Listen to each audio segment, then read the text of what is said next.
All right, total since starting the program, we have driven a total of 72,832 miles. Total expenses have been $82,797 at $1.14 per mile. Total revenue has been $134,000 at $1.84 per mile. That brings our total profit loss to $51,000 at 71 cents per mile, and all of these loads are dry van.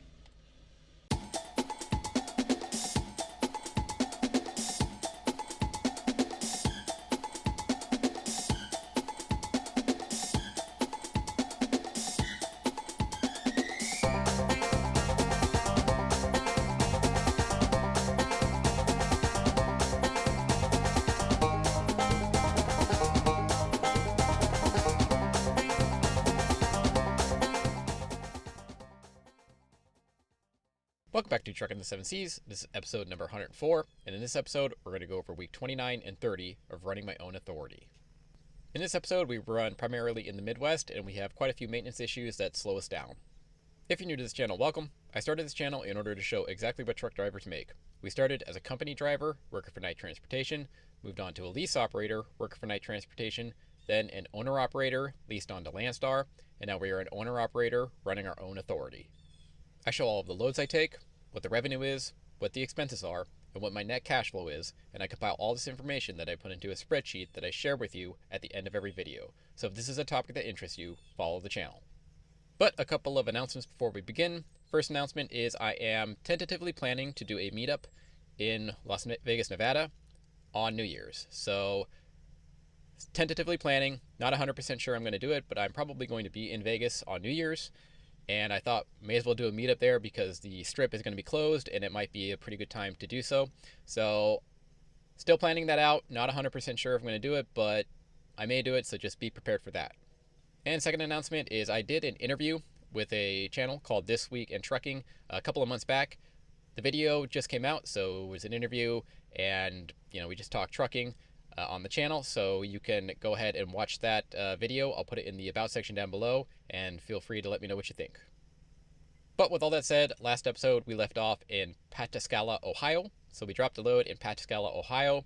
It was a load of solar panels, and then we were looking for another one and looking around trying to stay in the Midwest. The Midwest is currently the best market in the US for dry van, so I'm just trying to stay in this region. So I was looking around and I ended up finding this load right here. So some of you were asking me to verbalize it, which is totally fair. So that's what I'm going to start doing. So this one is going from Shiloh, Ohio to Spencer, Wisconsin. It's 563 loaded miles, 70 empty miles, paid $1,100 at $1.95 per mile. So Wisconsin has been a particularly hot market in the Midwest, so getting up there, you don't get actually that great of a rate is what I'm noticing, but getting out of there, you get a really good rate, as you'll see here in a bit. So I booked this one. This one picked up on Friday and then actually delivered Saturday, so I was able to deliver it Saturday and then just do a reset Saturday or Sunday and then wake up one day totally empty. So I thought that was fine. It was actually going to a Mennonite farm. So Mennonites they're similar to Amish, except they will use technology when it comes to their job. I may be oversimplifying that quite a bit. So yeah, that's where it went. It was a load of irrigation pipes for a farm. And yeah, that's what we did. So we booked this one, and now we're headed to Spencer, Wisconsin. Let's go.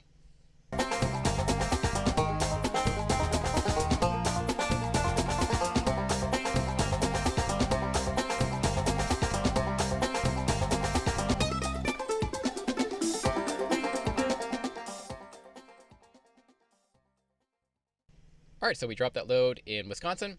So I dropped it Saturday, woke up Monday with a fresh clock. And then we were looking for another one. Again, just trying to stay in the Midwest, do 400, 500, 600 mile loads in the region. I think that's totally fine. So we're looking around, trying to find something, and then we ended up finding this load right here. So this one is going from Waupaca, Wisconsin to Homer, Michigan. Loaded miles 417, empty miles 30, paid $1,250 at $3 per mile.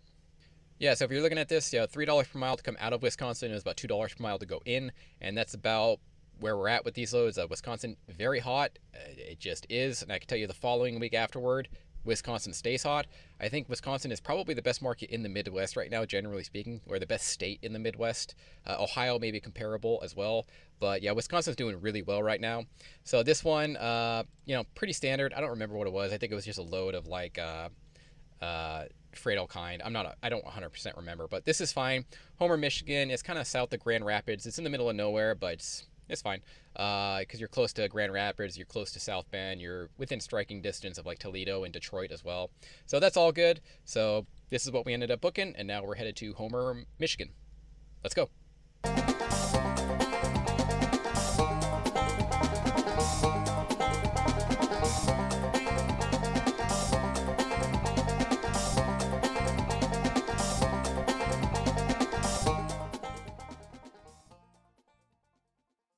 All right, so we dropped that load in Homer, Michigan, and then looked for another one somewhere in the Midwest. It was a Tuesday when I dropped it, so can book just about anything at this point. So I was looking around, and I ended up finding this load right over here. So this one's going from Camden, Michigan to West Jefferson, Ohio. Loaded miles 197, empty miles 30. Paid $700 at $3.55 per mile. So yeah, pretty short load. Thought it was fine. Going to West Jefferson, Ohio. It's kind of by where is it by? Dayton, I think. Maybe Columbus. I forget exactly. You'll see on the map. But anyways, perfectly fine. Picked it up, and this one's kind of a cool story. This one picked up at an Amish farm, like a full-fledged Amish farm. So I thought that was pretty cool. Pretty cool experience. It was a load of pumpkins. So I showed up at the place, it was just a farm. Like it was a literal farm in the middle of a dirt road. So I stopped there, and it was just an Amish farm there. The dude, the Amish farmer there, he went ahead and like wrote down on a piece of paper that so basically I stopped at where they told me to stop, but the actual pumpkins were just down the road like a mile. They had like a co-op where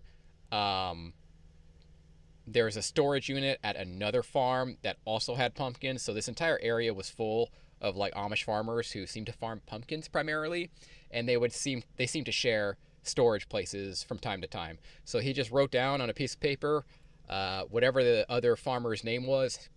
Hey, I'm just gonna say Ishmael. I don't know what his name. I forget what his name was. Please load this truck up with a load of pumpkins. Basically, is what he put. And I'm like, and he's like, yeah, hey, go take it to this address. It's like a mile down the road, and they'll load you up. I'm like, oh, okay, cool. So I thought that was pretty cool, and it was just, he was just out there on that farm. There was no technology. They had horses and like wagons, no electricity whatsoever. I didn't see any power lines or anything. So it's like, oh, okay, cool.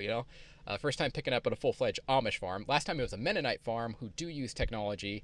This one was not. They're no technology. And as I was driving out there, I saw other Amish farmers actually hand picking up the pumpkins and putting them onto a cart drawn by a horse. And like the whole family was out there doing it, including like a bunch of kids. So that was pretty cool.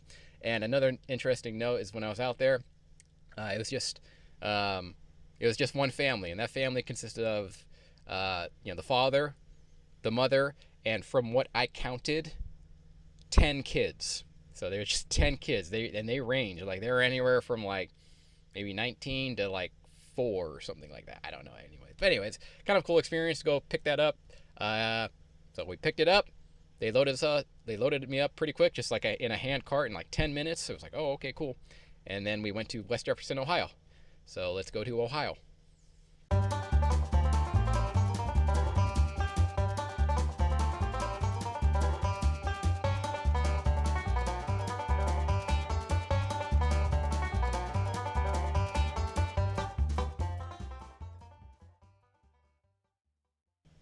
Okay, so we dropped that load out in West Jefferson, Ohio, and we were delivering it to a Target.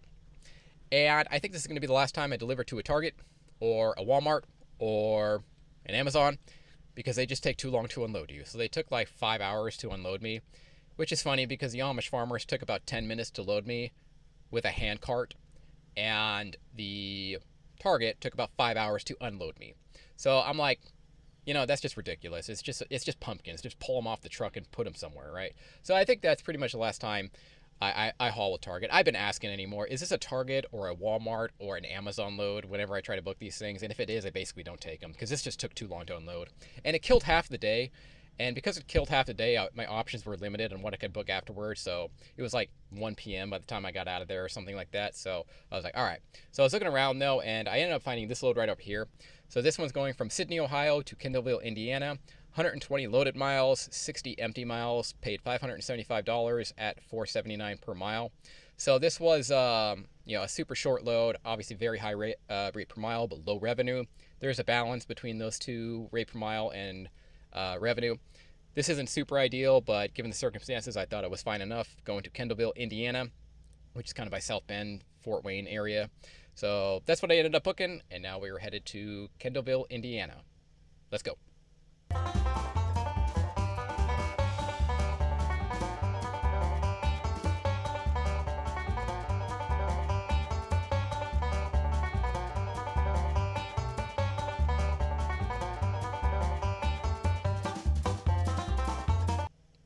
All right, so we dropped that load out in Kendallville, Indiana, and then looked for another one.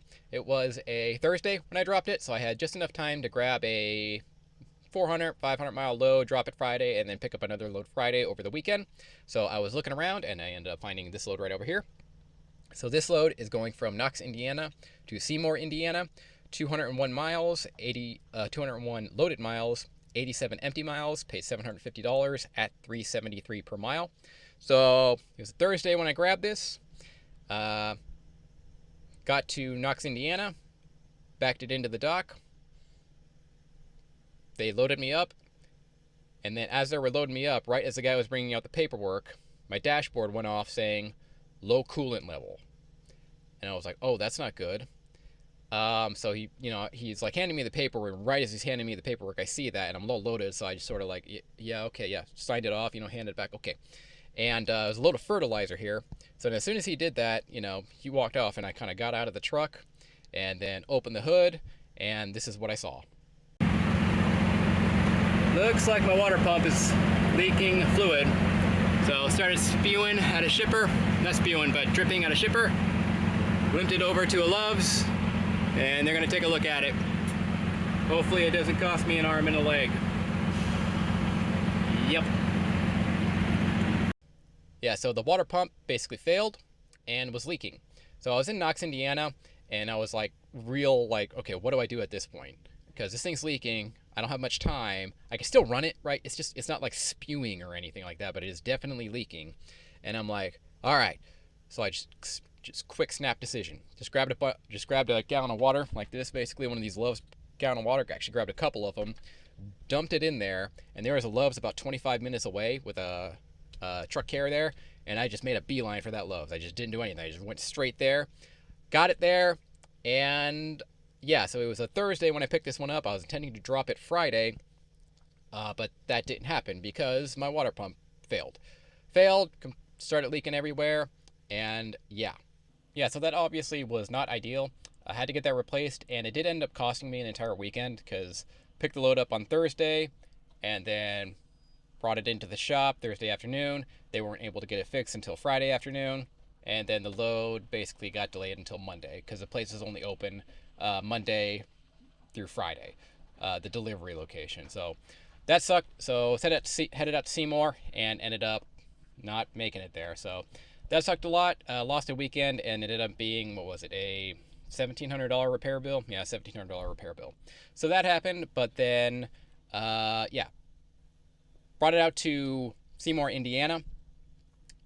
And on the way there, another issue I was having is my parking brake switch started to go haywire. So basically, I would put the truck in drive, and then the parking brake low air alert would start to go off, even though the air was like totally fine, which is a symptom of one of the parking brake switches failing. So on the way to Seymour, Indiana, I stopped at an Indianapolis Freightliner shop and grabbed a couple parking brake switches that I thought were the problem.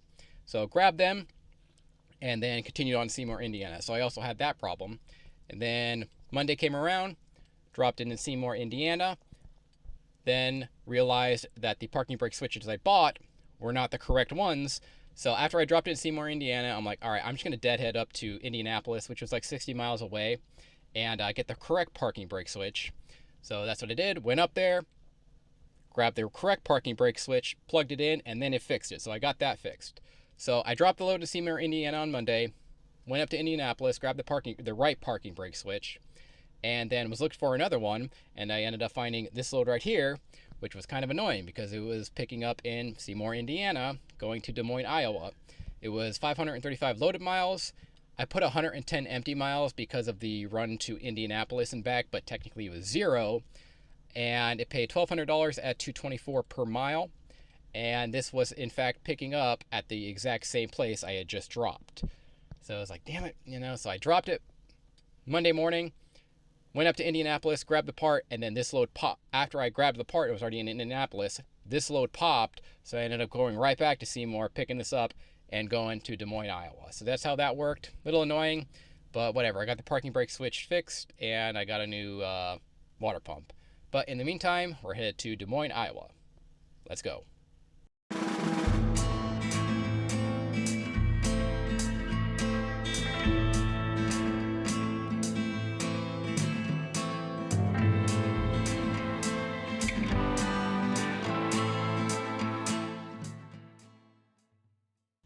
Alright, so I dropped the load in Des Moines, Iowa, then looking for another one.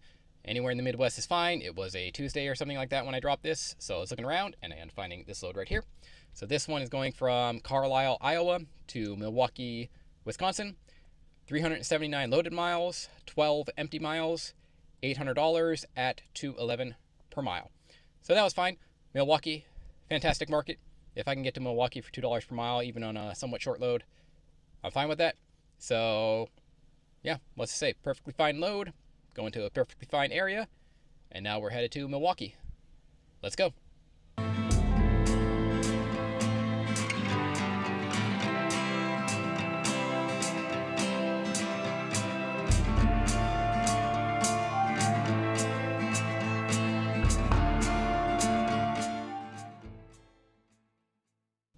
Alright, so I dropped that load out in Milwaukee, then looking for another one. Milwaukee, very good market, so I figured I wouldn't have to deadhead far, and I was most certainly correct because I ended up finding this load right here. This one was also picking up in Milwaukee, just a couple miles down the road, and headed to Kalamazoo, Michigan. 249 loaded miles, basically no empty miles. Paid $800 at $321 per mile. Totally fine. Kalamazoo, fine market as well. And let's say pretty standard load, $800 revenue at $321. That's fine. So let's go to Kalamazoo.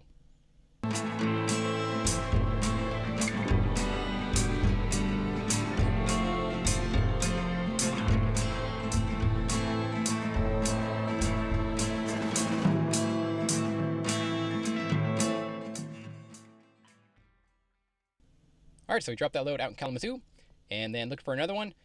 I think it was Wednesday when I dropped this. So it was Wednesday afternoon, or maybe it's Thursday when I dropped this. So looking for another one. Again, somewhat short, same plan as last week. Drop it. Yeah, it was a Thursday when I dropped this one, and I wanted to do a shortish one, drop it Friday morning, and then Friday morning pick up another one to carry me through the weekend. So I was looking around, and I ended up finding this load right here. This one's going from Spring Lake, Michigan to Lebanon, Kentucky. 431 loaded miles, 81 empty miles, paid $950 at $220 per mile. Totally fine. Lebanon, Kentucky is just south of Louisville. So Louisville is a fine market. Technically speaking, Kentucky is not the Midwest, it's the South, but it's more, I consider it to be more like the Midwest, especially around Louisville. So close enough to the Midwest. So thought this one was perfectly fine. And now we're headed to Lebanon, Kentucky.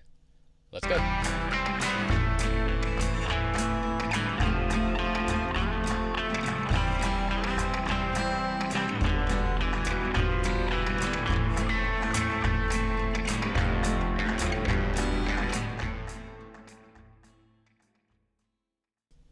Alright, so after that Lebanon, Kentucky load, it was a Friday, so we ended up grabbing a load out of Bardstown, Kentucky, and it was headed to north of Detroit somewhere, so just north of Detroit. However, that load is not going to make the paycheck, so we're going to get into the spreadsheet right now. Alright, so as discussed, we are going to cover week 29 and 30 in this video. So let's do it. For week 29, we did 4 loads. In those 4 loads, we got 1,487 miles. Paid a total of $3,625 at $244 per mile. Fuel expense, we fueled up one time at 119 gallons for $392 at 26 cents per mile. Maintenance expenses, we had 4 maintenance expenses. We had the parking brake switch at $142, the water pump at $1,700, a new trailer tire at $368, new mud flaps at $238 for $2,457 at $1.65 per mile. Other expenses, hotels $109, scales $19 for a total of $129 at 9 cents per mile. Fixed costs, there were no fixed costs this week. All right, totals for week 29. Total expenses were $2,978 at $2 per mile. Total revenue was $3,625 at $2.44 per mile. That brought our net settlement to $646 at 43 cents per mile. All right, caveats for week 29. A couple big ones. We only got 4 loads in because the Kendallville load, that's when I blew the water pump, and then it ended up costing me the whole weekend. So I wasn't able to get another load in on Friday and ended up holding the Seymour load over the weekend. So that cost me around $1,000 of revenue. So this is around $1,000 of revenue short, give or take. So that hurt a lot. Not only did it hurt the mileage and the rate and the revenue, but of course there was the maintenance expense itself. So maintenance expenses were very high this week. Again, the parking brake switch, this was the initial parking brake switch purchase. So when I grabbed the load, after I got the water pump fixed, I went down and grabbed the first set of parking brake switches. So that is what that is. Then of course the water pump, had to put a new water pump in it. So there's that. I also had a trailer tire get a sidewall intrusion. So I did have to replace a trailer tire. And on this one, I decided to go ahead and put a retread on there, which I have not been doing recently, but as I gain more experience with these trailers, I'm starting to realize why the mega carriers put retreads on their trailers, because these trailer tires blow very easily. And this one, I don't even know what happened. I just looked and it started leaking. It was leaking air, and I just looked and there was a little sidewall intrusion that, I don't know, I must have clipped a curb or something, and it just started leaking. So I put a retread on there, and I think I'm going to start doing that because, well, these trailer tires blow easily. So I see why mega carriers actually do this. So yeah, that's a retread. And then another thing I didn't mention earlier was when I was in Spencer, I noticed that both of my mud flap brackets had broken off. So not the mud flaps just falling off, the actual metal bracket on both sides had broke off. And when I looked, there was a very crappy weld job done on both brackets. So when I bought the trailer used, I didn't notice that there was a crappy weld job that just basically like scabbed the metal back onto one another like this, and then there was just a weld job on it. And it was never going to hold because it was a crappy weld job, and I didn't see it. And then I just looked when I was in Spencer, Wisconsin at my tires, and I just noticed, oh my God, both of my mud flap brackets have broken off. So I ended up taking it in. They just put a whole new metal sheet thing all the way across the entire trailer. I'll post a picture of it. You'll see what I'm talking about. So that cost me $238. It only took them a couple hours to throw on there, so that was good. And now I guess I got a new metal bracket, so that happened as well. Yeah, so that just kind of killed the week right there. $2,400, $1.65 per mile. It is what it is. I guess I got a new parking brake switch, a new water pump, a new tire, and a new mud flap. So that's the bright side. A lot of new stuff, but it's expensive. Other little things, when I was in Seymour, Indiana, the water pump failed. It was pretty hot that day. I decided just to go get a hotel for the night because I couldn't run the engine, and it was pretty hot. It was like 85 degrees with humidity, so I'm like, all right, I'm going to go get a hotel. So that's what that is. And then scales for $19, and yeah, that's other expenses. All right, one saving grace for this week is there were no fixed costs, so that's good. So that helped out a lot. I did not have any fixed costs, which did basically put me into Profitville. Not by very much, $600, 43 cents per mile. But considering the maintenance expenses, considering that there was a whole load that I basically a weekend missed, I'm not too upset with this week. So there's week 29. Now let's go ahead and move on to week 30. For week 30, we did 5 loads. In those 5 loads, we got 2,085 miles. Paid $4,500 at $2.16 per mile. Fuel expense, we fueled up 4 times. In those 4 times, we paid $747 at 36 cents per mile. Maintenance expenses, we had the final parking brake switch and the correct parking brake switch at $142 at 7 cents per mile. Other expenses, scales $84, tools $34 for $118 at 6 cents per mile. Fixed costs, insurance payment came in at $2,023. trailer payment came in at $687. DAT load board subscription came in at $18 for $2,728 at $1.31 per mile. All right, totals for week 30. Total expenses were $3,736 at $1.79 per mile. Total revenue was $4,500 at $2.16 per mile. That brought our net settlement to $763 at 37 cents per mile. All right, caveats for the week. As far as the loads go, not too many. This was a pretty standard week.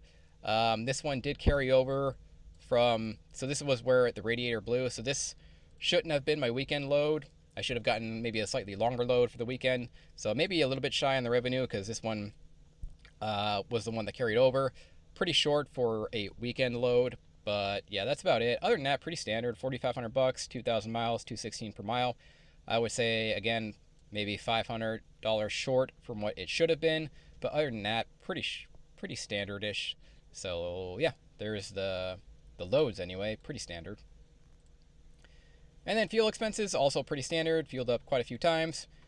Notice 60 gallons, 60 gallons, 60 gallons. I think I was just grabbing showers for most of these fuel ups at the Petro is what I was doing here. So equaled $747 at 36 cents per mile, which is very standard. And then maintenance expenses, yeah, as discussed, I had to go back to Indianapolis to go grab the correct parking brake switch. So had to go back, so that's why there's 2 parking brake switches on here. And yeah, that's what that's about. So that's the second trip to the Freightliner to grab the correct parking brake switch.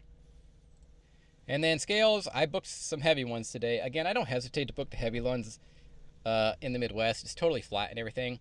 But this one I had, basically all of them were heavy, and I had to scale and then rescale just a bunch of times. So that's what happened there. $84. Yeah, that's a very high scale build. Not totally normal, but not a huge deal. And then tools and other stuff. I think I bought some like protectors for freight. So sometimes when I'm strapping stuff, I want one of those triangular shaped brackets to go around it so it doesn't hurt the actual freight. So I bought a few of them, and that's what that is. Just $34 for just tools. All right, and then fixed costs, pretty big ones. Obviously, the insurance payment came in at $2,000, and then the trailer payment came in at $687. These are the 2 biggest expenses by far for me on a monthly basis, and whenever these come in, it's just always going to be a bad week, and they hit at the same week. So obviously that costs $2,700, and just got to pay it. So it is what it is.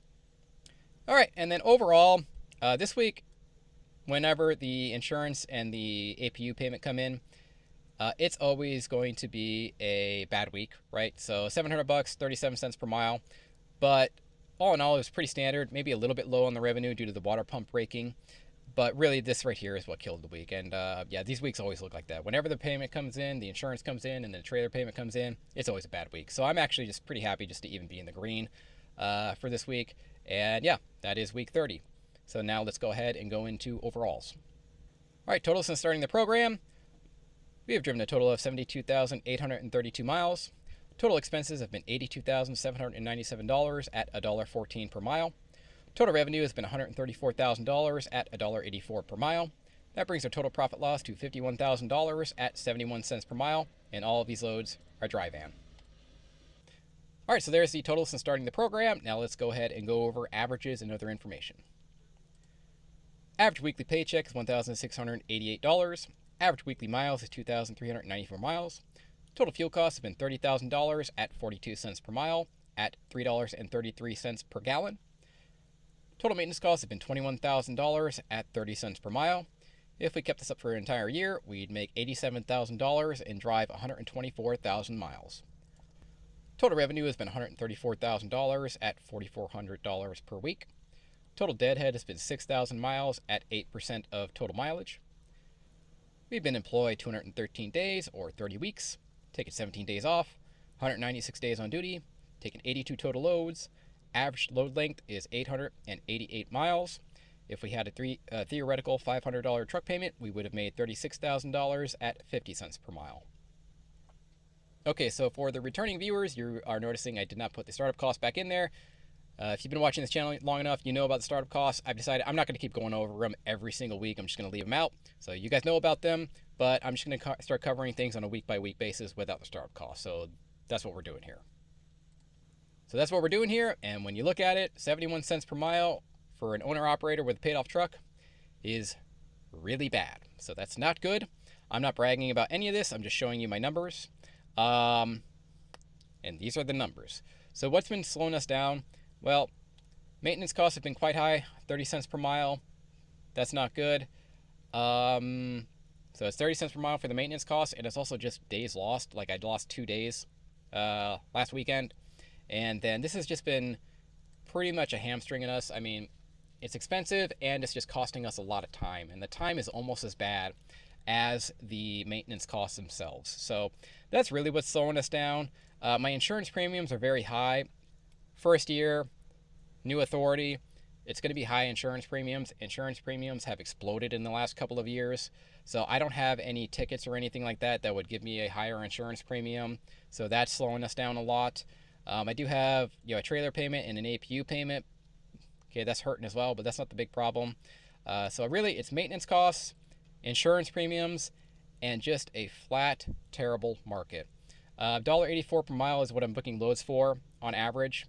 Been booking loads at a higher rate per mile recently since running the Midwest, but still, the market just isn't good. I don't know any other way of putting it. And yeah, okay, you guys can say, oh, you shouldn't take this load, this load's bad, or you should run this way, blah, blah, blah. Got it. The market's trash. The market is just trash. That's all there is to it. So the market definitely needs to get better. I mean, there's only so much you can do in a market like this, in my opinion. If you're watching this, I would recommend not going dry van. I already have a dry van trailer, so I'm not going to try to switch it out right now. But that's probably the number one mistake I made when getting my own authority was going dry van. I should have went flatbed. That was probably, in my opinion, this is the biggest mistake I made so far, is going dry van. Should have went flatbed. But it's kind of too late. Not going to try to sell the dry van and then get a flatbed. But if you're watching this and you're thinking about entering the market, go flatbed. Don't do dry van. Reefer, you might do reefer as well, but I would recommend flatbed. That would be my go-to. But there is some good news. I mean, if you heard the news recently from Sean Duffy, Transportation Secretary, they are basically taking a hatchet to all of the foreign drivers. Now, if you've been watching this channel for a while, or if you're just a truck driver who follows this in general, you know there's a problem with just flat out too many foreign drivers. And you can call me every name in the book for that one, and it's fine. I don't really care. They are clearly an issue. They're oftentimes running illegal logbooks. They're running 2, 3, 4 guys to a truck. Some of them, a lot of them don't even have proper paperwork, and some of them are just flat illegal immigrants. So they're taking a hatchet job. Non-domicile CDL holders are now on pause. And when I look at the actions that are going to be taken against these guys, it seems like non-domicile CDL holders will effectively be banned, mostly, from now on. So that'll help. Hopefully that helps the market. I'm sure it will. And these guys will start bleeding out of the market in the next year or so. And we'll see where things go. Going to keep at it. Peak season is coming. So December and November, that's when things really start to pick up because of the holiday seasons. So we'll see how it goes, and we'll see where we're at the end of the year. But so far, 71 cents per mile is not good. But that'll pretty much do it for this episode. If you were interested in this spreadsheet or any of the other spreadsheets I've done in the past, you can find them in the About section down below. After you find them, just click File, Download, and then you can download them to a Microsoft Excel sheet, and you are free to use them however you please. And then if you're interested in watching that interview, I will also leave it in the About section down below, so feel free to watch that. And if you need a factoring company, well, you might try OTR Solutions. I currently use them and their fuel card, and they are fantastic. And there's a link in the About section down below for them as well. If you need a factoring company, please feel free to use them. It does help me out a ton, and I would greatly appreciate it. But that'll do it for this episode. Thank you for watching, and I'll see you in the next one.